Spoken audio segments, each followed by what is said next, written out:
Friends, स्वागत है आपका आपके अपने ही चैनल जगत क्लासेस में। दोस्तों, आप देख रहे हैं एक्टिव पैसिव पार्ट 4।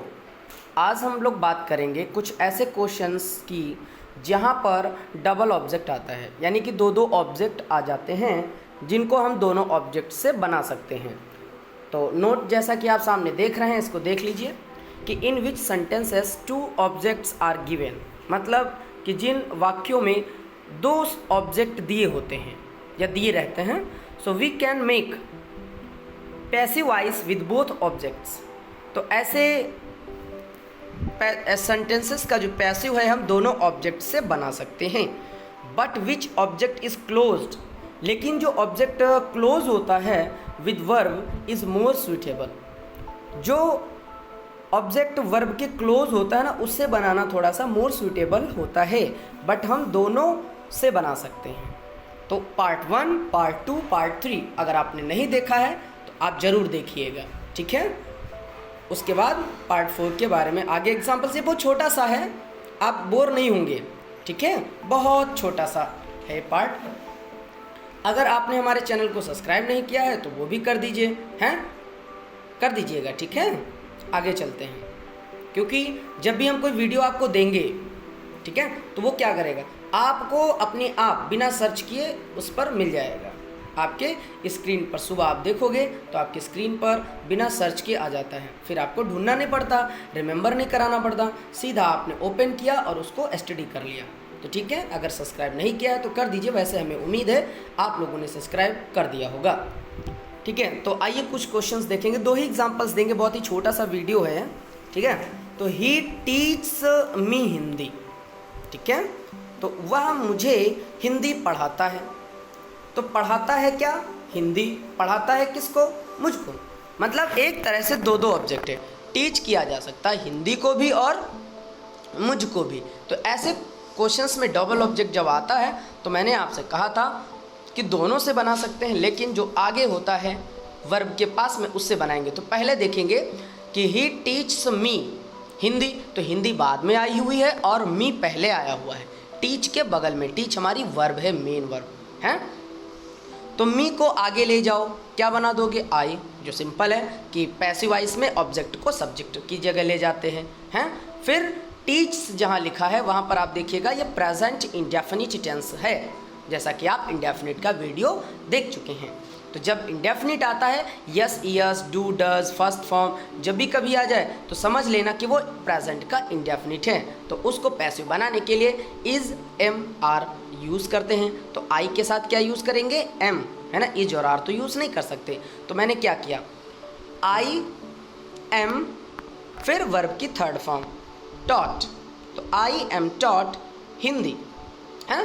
टॉट के बाद हिंदी को जैसे कि तैसे लिख देंगे, बाद में बाई हिम, ऑब्जेक्ट जो हमारा सब्जेक्ट है उसको बाई ऑब्जेक्ट करेंगे, लेकिन बाद में अंदर उसके हिंदी या रिमेनिंग सेंटेंस, मान लो हिंदी की जगह पे कुछ और भी लिखा होता ढेर सारा वाक्य, उसको लिख लेते हैं, उसके बाद में बाई ऑब्जेक्ट लगा देते हैं। वैसे बाद में भी लिख देते हैं बाई ऑब्जेक्ट के बाद तो चलता है, लेकिन पहले अंदर लिख लो, बचा हुआ जो भी भाग है उसके बाद बाई ऑब्जेक्ट डालो, तो ये आपका करेक्ट है। लेकिन अगर आप हिंदी से बनाते हो, किससे, हिंदी से, सॉरी, हाँ, एक हिंदी से भी बनेगा। तो 2 मैंने इसमें आपको राइट बताए हैं, 2 रॉन्ग बताए हैं।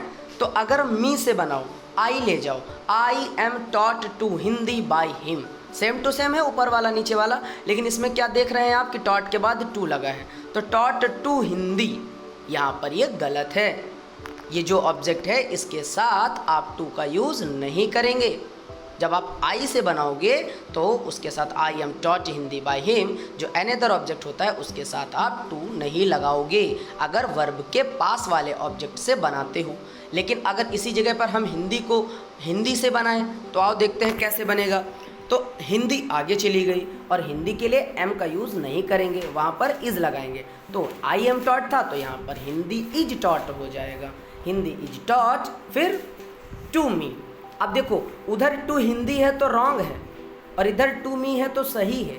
तो जब आप हेल्पिंग वो मेन वर्ब के बगल वाले से अगर आप बनाते हो, आई को उठाते हो, जैसे मी है, आई के उसको आई बनाओगे, तो मी से जब बनाओगे तो टू हिंदी नहीं लगाओगे। लेकिन जब सेकंड ऑब्जेक्ट से बनाओगे, हिंदी से बनाओगे, तो जो मी है उसको टू मी करना पड़ेगा, यही ध्यान रखना है। तो इसीलिए टू से कोई हमको लेना देना नहीं है, इसलिए आप सीधा सीधा फर्स्ट वाले ऑब्जेक्ट से बनाएंगे। ठीक है, तो आइए इसका रॉन्ग वाला भी देख लेते हैं नीचे का, कि जैसे हिंदी से मैंने बनाया, Hindi is taught me by him, तो अगर मी के साथ टू नहीं लगाया तो गलत, उधर हिंदी के साथ टू लगा दिया तो गलत। मतलब दो सिचुएशन, एक आप फर्स्ट ऑब्जेक्ट से जब आप बनाते हो तो आपको टू नहीं लगाना है, हैं? अगर लगा दोगे तो गलत हो जाएगा, नहीं लगाओगे तो सही हो जाएगा। लेकिन जो सेकंड ऑब्जेक्ट है उससे बनाओगे तो टू लगाना पड़ेगा आपको, जो फर्स्ट ऑब्जेक्ट होगा, और अगर नहीं लगाओगे तो गलत हो जाएगा। ठीक है, तो यही चीज़ आपको नेक्स्ट एग्जाम्पल में देखनी है। नेक्स्ट एग्जाम्पल क्या है कि दे गेव मी 10 रुपीज़, उसने मुझे 10 रुपये दिए हैं। तो गेव पे पहले जाओ तो देखो क्या है, सेकंड फॉर्म, मतलब समझ गए कि सेकंड फॉर्म या डिड जब आता है तो वो होता है पास्ट का इंडेफिनिट, है ना। तो पास्ट के इंडेफिनिट में हम लोग वाज वर का यूज़ करते हैं। तो भैया मैंने क्या बताया था कि फर्स्ट ऑब्जेक्ट से बनाओ, जैसे मी को आई ले आओ, तो आई पास्ट इंडेफिनिट होने की वजह से वाज वर यूज़ करते हैं, तो वाज, फिर third form given, I was given 10 rupees by them. लेकिन अगर इसी 10 रुपीज़ में आप 10 रुपीज़ लगा दो तो गलत, जैसे पिछले वाले हमने एग्जाम्पल में बताया था। ठीक है, तो सेकंड वाले ऑब्जेक्ट में टू नहीं लगाते, जब फर्स्ट ऑब्जेक्ट आगे ले जाते हैं तो सेकंड ऑब्जेक्ट को मेन वर्ब के पास ऐसे ही लिख देते हैं। लेकिन उसके बाद वाला कुछ एग्जाम देखो, 3 नंबर 4th लाइन पे 10 रुपीज़, अब जब आई से बनाया तो वाज लगाया, जब 10 रुपीज़ से बनाएंगे तो वाज हटा के वर लगा देंगे, क्योंकि रुपीज़ हमारा प्लूरल है। तो 10 रुपीज़ वर गिवन। अब देखो गिवन के बाद क्या करना पड़ा, मैंने कहा था ना कि फर्स्ट ऑब्जेक्ट के साथ आपको टू लगाना होता है जब आप सेकंड ऑब्जेक्ट से बनाते हो। तो इस वक्त हम 10 रुपीज़ से बना रहे हैं, तो 10 रुपीज़ वर गिवन, मी नहीं होगा, मी गलत हो जाएगा, तो टू मी बाई देम, तो टू मी वाला सही है, और जो नेक्स्ट नीचे दिया हुआ 10 rupees were given me by them, इसलिए गलत है। तो दोनों 4 एग्जाम्पल्स हैं, इसमें 2 सही हैं 2 गलत है। सही कौन से हैं, फर्स्ट ऑब्जेक्ट से बनाओगे तो आपको सेकंड ऑब्जेक्ट के साथ टू नहीं लगाना है, आपने टू लगा दिया तो गलत, नहीं लगाया तो सही।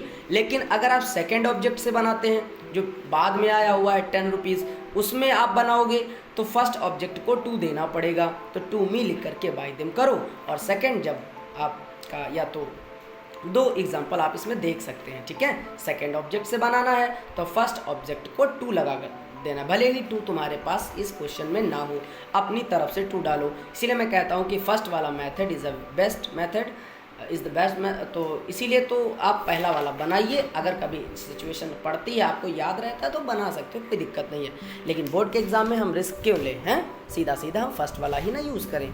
ठीक है, तो अगर समझ में आपको आया है तो बढ़िया है, लाइक कर दो, हैं, आप हमारे अपने हैं, हम आपके अपने हैं। इतनी मेहनत जो आपके लिए करते हैं, ज़्यादा तो नहीं लेकिन समझ लो थोड़ी बहुत तो कर ही देते हैं, है ना। हाथ से लिख करके पढ़ाते थे तो बच्चे कहते थे कि सर इसमें स्पेलिंग समझ में नहीं आती, आपकी राइटिंग बहुत छोटी छोटी है। तो मैंने क्या किया है कि कंप्यूटर पे टाइपिंग करके आपको स्पष्ट क्लियरली समझाने की कोशिश की है। तो देखते रहिए हमारा चैनल, और अभी तक अगर आपने सब्सक्राइब नहीं किया है तो एक बार फिर कहेंगे कि सब्सक्राइब कर दीजिए, जिससे हमारे द्वारा भेजे गए वीडियो आप तक सीधे पहुँचे बिना किसी रुकावट के, है ना। तो अपने दोस्तों को शेयर करना ना भूलिएगा। ठीक है, तो ठीक है, मिलते हैं एक नए वीडियो के साथ, तब तक के लिए नमस्कार, bye bye, thank you so much.